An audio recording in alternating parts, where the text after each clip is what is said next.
Hey guys, Infidel1258 here. Today, myself and Jim Morgan are going to talk to you about the best Chaos Legion Legendary Summoners. Specifically, we're looking at Shieldpaw, where does it fit in the meta, and then broadly, how is Untamed picture in there, and what does this look like compared to Kitty, and what about other Dragon Summoners, and just talking about not just quality, but also value. Because the price matters when you're talking about which is the best. If you're going to spend $4,000 on one card, for instance, Kitty, what could you do with $4,000 if you were to, for instance, buy a cheaper Dragon Summoner and then maybe equip the rest of your deck? So this is a broad conversation, really addressing the best summoners with a focus on Chaos Legion, and I hope you'll stick around for this one. Thanks so much for your time and attention. Have an amazing day. God bless. Richard just got his first plot. Love it. Congrats, man. Was going to buy the Dragon Summoner, but meh. Let's talk about the Dragon Summoner, because I think it's time. I'm into it. I'm into it, man. What do you think? I personally love all of that camouflage. I think it's beautiful. Mm-hmm. The plus HP, meh, whatever. The triage, kind of like a non-bow with the camouflage, but still blast is a thing. And Scattershot, which I was actually surprised to find out Scattershot didn't hit camouflage before, because I thought it did. But now it is, now it's going to hit hit camouflage, so I'm happy about that. So the triage kind of protects a little bit from that. Yeah, that makes a lot of sense. Like logically speaking, like Scattershot is essentially, I don't know where this is landing. It's going to land in one of the possible places it could land, and you've got 5 camouflage monsters. Well, I'm not aiming at them, but I could, because of it just makes logical sense that the Scattershot was changed like that. I close my eyes, 360 spin. Let's see where it goes. Yeah. I think triage is maybe better than you allude to there. Like, I think, especially in higher mana matches, when I'm looking at a Dragon Summoner usually in a higher mana match. And something like this with the camo, you really aren't probably wanting this in like a 12 mana match, because camo does nothing for you. Plus 1 heart is whatever. Triage isn't helping you if you have no back line. So this card is like, you're talking a big mana match and you're thinking really amazing backline monsters that you want to hold up. And I find that 1 triage, 2 triages can be so powerful. Or you think about like a taunt monster such as what's his name? The one from the green team, Slipspawn. The Masilic Slipspawn has taunt, and it has the magic damage, so it ends up being really helpful in the back line. And we've also been told that taunt will supersede over and above the camo. So you just imagine Slipspawn in the 6th spot. Yes, he's quote-unquote camoed, but he also is taunting. And then you can have now, like, I think quadruple triage supporting that Slipspawn, because you have this triage. Let's go over to peak monsters quickly. The Spirit Hoarder. You got the Spirit Hoarder. I'm going to go regular. Oh, Queen Mycelia gets it too? That's right. And go green. I'm trying to. There it is. Green and neutral and theoretically dragon. So look at this. I mean, this is like, this guy's one is so cheap, and he's got a tank heal too, which is such a great combo.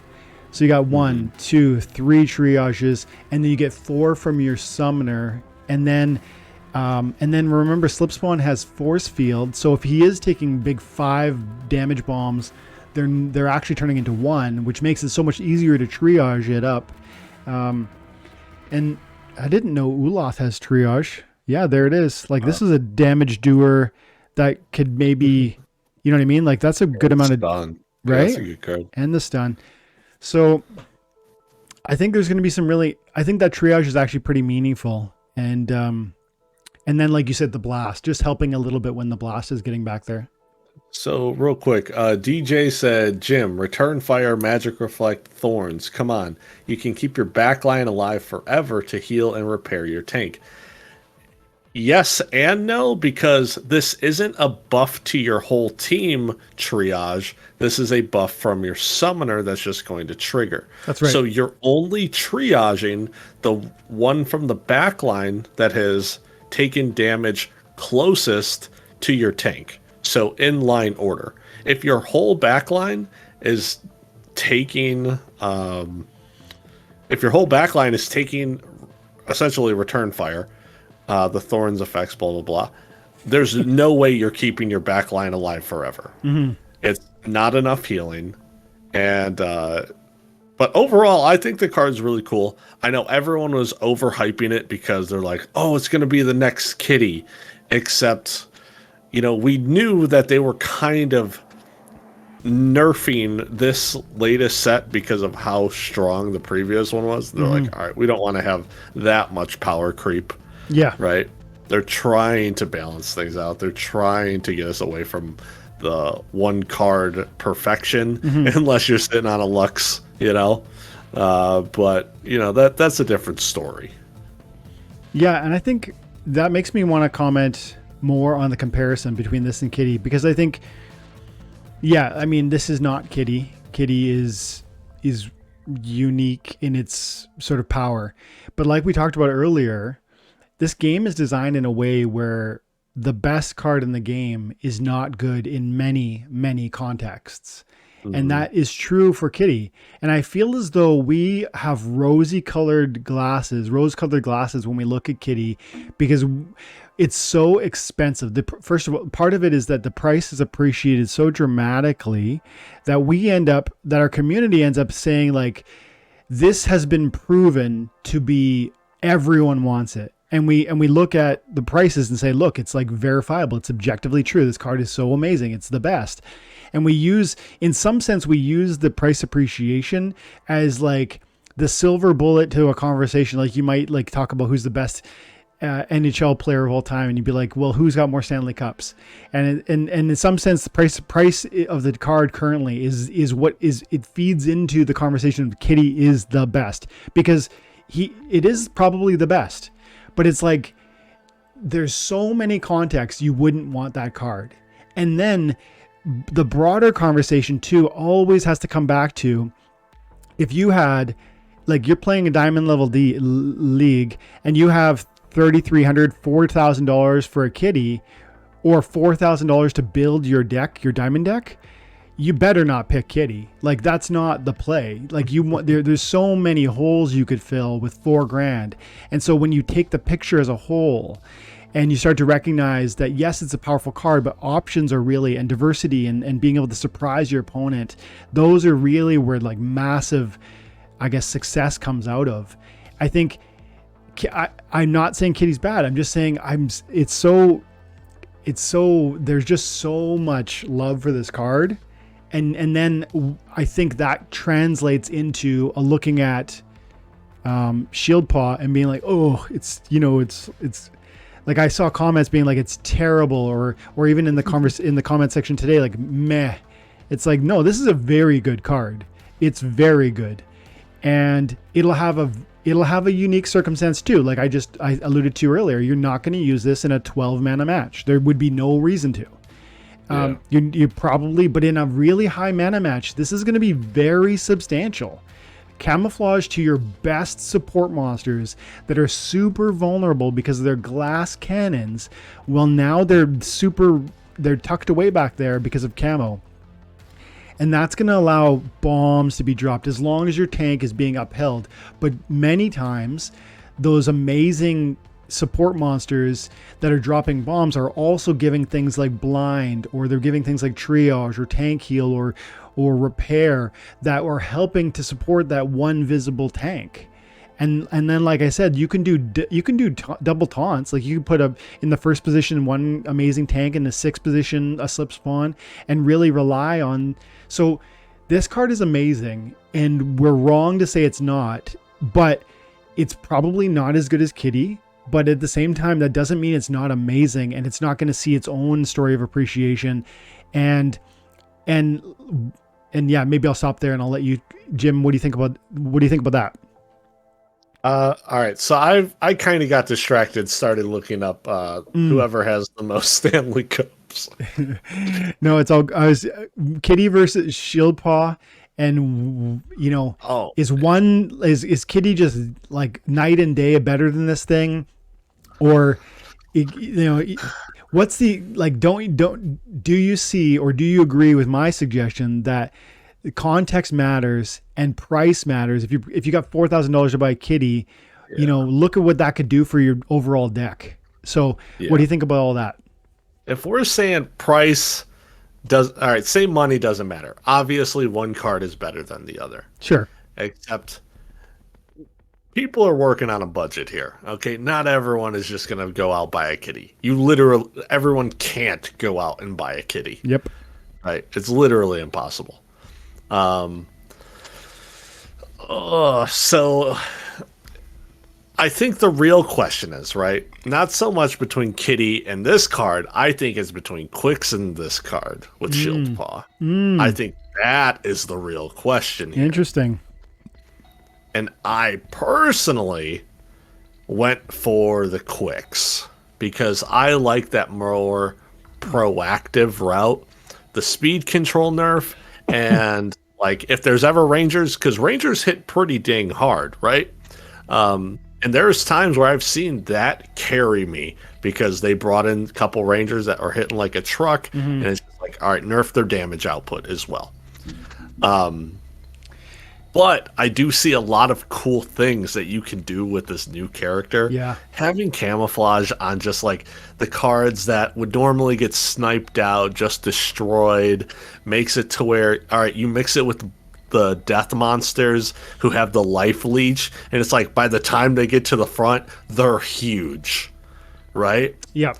Just Scavenge also. And then behind them, you put the who is the dragon healer with tank heal? Is that with tank heal? You mean Osha? Osha or Constantia? Osha? Yeah. So then you throw that behind it with all the HP that they've gotten now from their life leech. Well, now your heal is going even further beyond. Yeah.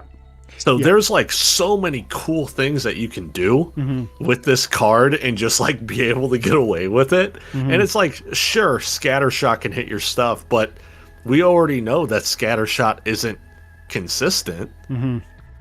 So it's not a really reliable thing to be like, oh, they're playing Shieldpaw, boom, we play Jace K and just go ham. So you said something really cool that I think is definitely I haven't really properly thought through.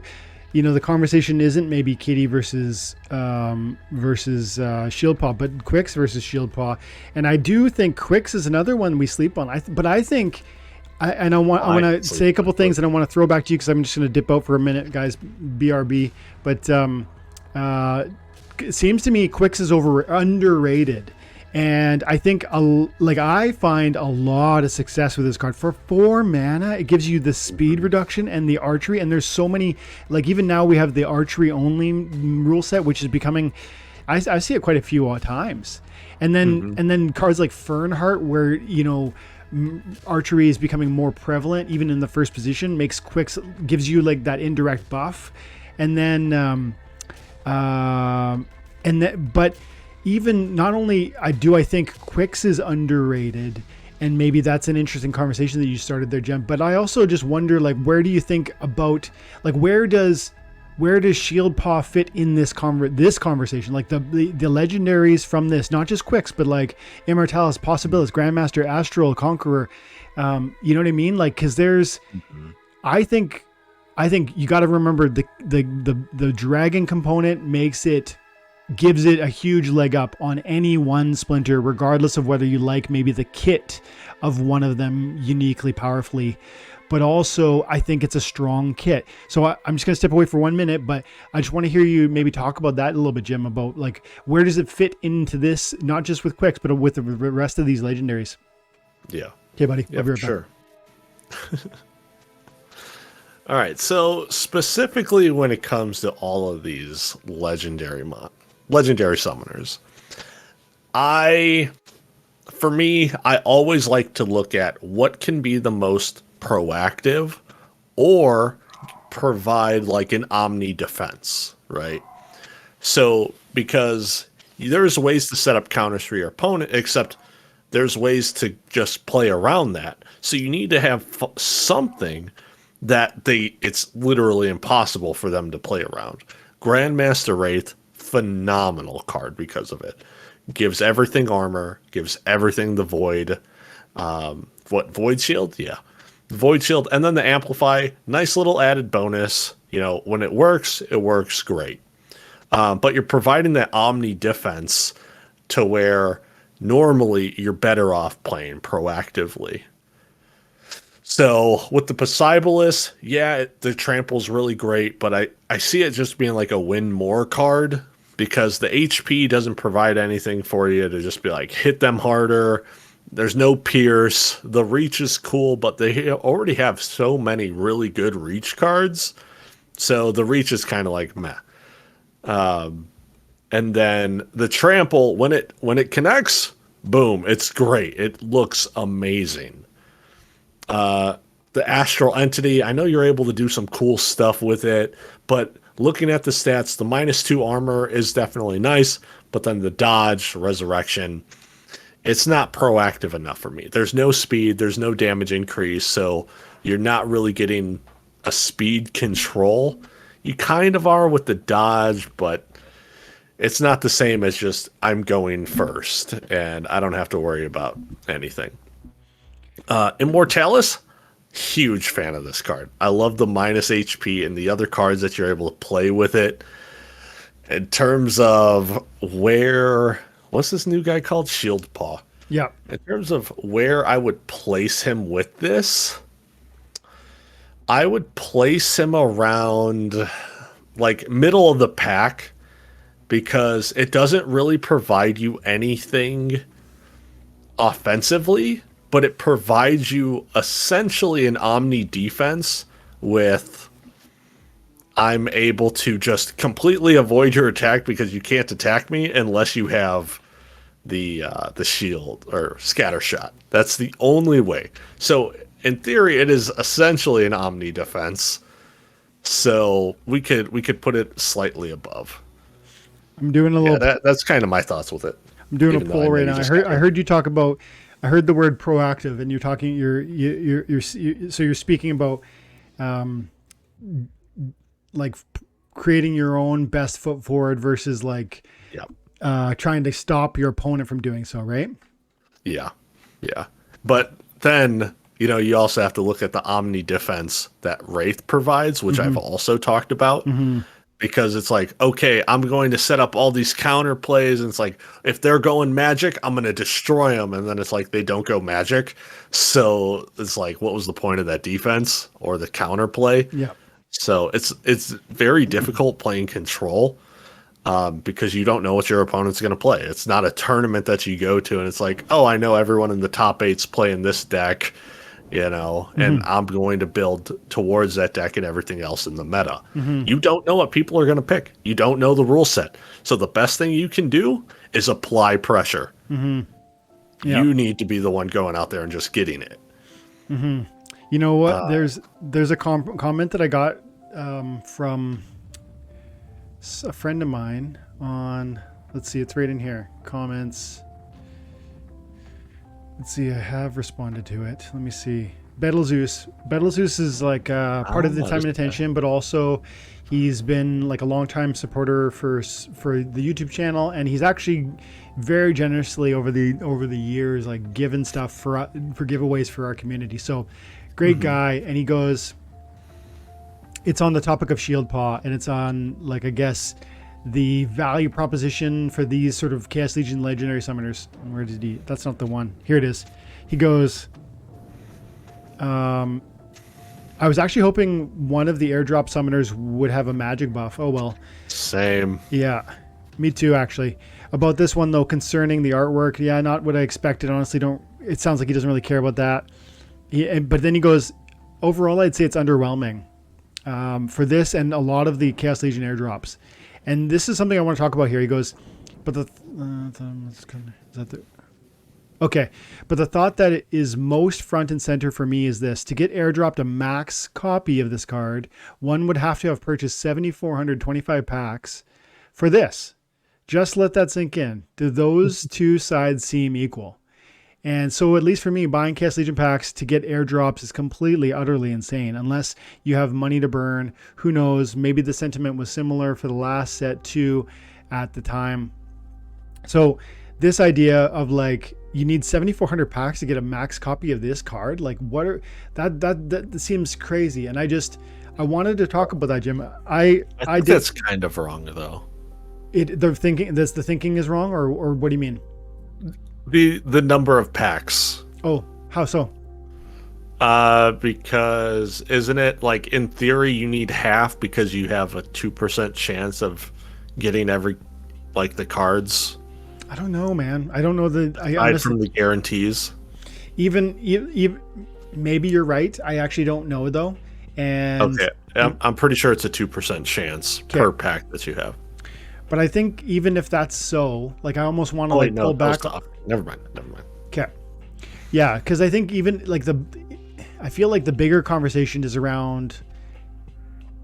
It's like, well, one, when you buy packs, you do so at the beginning of a launch of a card release, not because you want the dragon, but because you want the 5 cards in the pack, and then you want the opportunity to get one of every one of those 14 airdrops. And so I think, and I said this to him, I said, like, no, it's the wrong attitude, because it's like, if you bought 7,400 packs, you got a max copy of every card, of every legendary card, and every airdrop, and then more than that. And then more than that, there was the SPS airdrop with the points we got while we were holding those packs during that period of time. And so again, it's probably, Dwayne and his optimism, but I just don't see it that way at all. I mean, first of all, I think Shieldpaw is strong. It's going to have context and utility within certain, moments. But then also, I do think like I said, alluded to earlier with Kitty, I think when we get 2 or 3 years down the road and you see price appreciation on Shieldpaw, because that's going to come, people are going to then speak about Shieldpaw in a more reverent way that just is a product of the price appreciation. Like I said with Kitty, it's like $4,000 now, so people just take it for granted that it's so good. But it's like, yeah, it is, but so are these other cards. So is Wraith, and it's $20 a pop. So is Yasik in the right situation. So is Quixodevious in the right situation. But we don't speak with them with reverence, because they're common and they're easy to get, and the packs are still being released. And so just I thought that was a nice way to maybe wrap that. And I'd love to hear if you have anything to add in there, Jim, but it just felt connected to our conversation around Shieldpaw there. I think the cards that they made, they said it in the chat, they made Untamed Summoners too strong. The legendary ones were just phenomenal. And everyone is now just comparing all future sets to that. And sure, it's kind of a bad thing, but it's just bound to happen.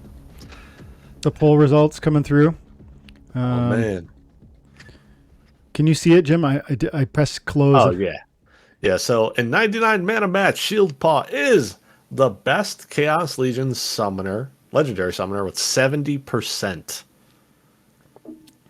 Yeah, man. So 29% said it's the worst. Yeah, I don't know if I even for my own, I framed it that way. I think it probably is. It's in the conversation for the best in that context, in my mind. And I love Wraith, and I actually am really starting to like Immortalis, and I really enjoy using Possibilis. So the conversation is, and then you made a great strong point about Quicks. So there's a lot of, I'm not 100% sure where I would land, which with Kitty, to everyone's point, I would say Kitty is the best Untamed legendary summoner, period. Don't talk to me about Jotun. Don't talk to me about Llama. Yeah, it's literally not close. Yeah. So, I mean, those are fair points, I have to admit. The fact that you can take Kitty to any other color, buff everything by 2 speed, True Strike, and heal your tank, K. Yeah.